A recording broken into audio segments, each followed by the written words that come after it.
Monsoon महाराष्ट्रात दाखल, तळकोकणात बरसल्या पावसाच्या सरी, गोव्यातून मान्सून कोकणात पुढे सरकला। सिंधुदुर्गच्या दोडामार्ग परिसरात पाऊस।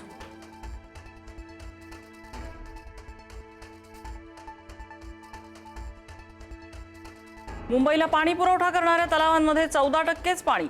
पाऊस लांबल्यास मुंबईकरांवरील पाणी संकट गडद होण्याची शक्यता। पाणी जपून वापरण्याचं पालिका प्रशासनाचं आवाहन।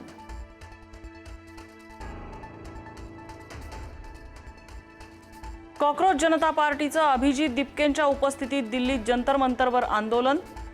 शिक्षण मंत्री धर्मेंद्र प्रधान यांच्या राजीनाम्यासाठी झुरळांचं वादळ रस्त्यावर।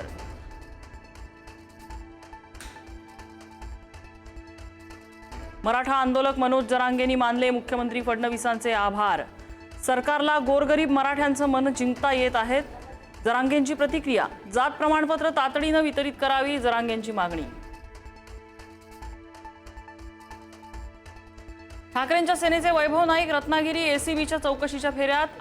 अपसंपदा प्रकरणी रत्नागिरी एसीबी कार्यालयाकडून कणकवली नगरपंचायतीला पत्र। खरेदी केलेल्या 2 गाळ्यांसंदर्भात मागवली माहिती।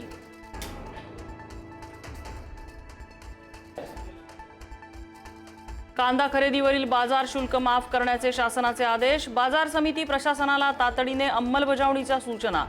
कांदा खरेदीवर शुल्क न आकारण्याचे बाजार समित्यांना आदेश।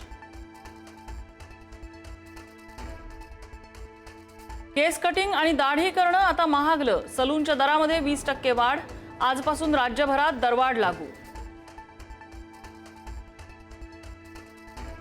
नाशिकच्या म्हाडा भूखंड घोटाळ्यात नवा ट्विस्ट। 49 भूखंडांचा बनावट नकाशे 2दा मंजूर झाल्याचा संशय। भूमी अभिलेख विभागावर गंभीर प्रश्नचिन्ह। बनावट सही शिक्क्यांचा वापर झाल्याचा आरोप। रेल्वेच्या 3ही मार्गांवर उद्या मेगा ब्लॉक। पश्चिम रेल्वेवर 5 तासांचा जम्बो ब्लॉक। 109 फेऱ्या रद्द। मध्य रेल्वे आणि हार्बरवरही मेगा ब्लॉक। सीएसएमटी ते विद्याविहार रात्रकालीन विशेष ब्लॉक। इंग्लंड दौऱ्यासाठी भारताच्या T20 संघाची घोषणा। श्रेयस अय्यरची कर्णधारपदी नियुक्ती, तर तिलक वर्मा बनला उपकर्णधार। IPL मध्ये तुफान खेळी करणाऱ्या वैभव सूर्यवंशीची सुद्धा भारतीय संघात वर्णी। खान सरांविरोधात हत्येचा प्रयत्न आणि शस्त्र कायद्याअंतर्गत गुन्हा दाखल। खान सर न्यायालयासमोर शरण। कोचिंग संस्थांमधील वर्चस्ववादातून झाला होता गोळीबार।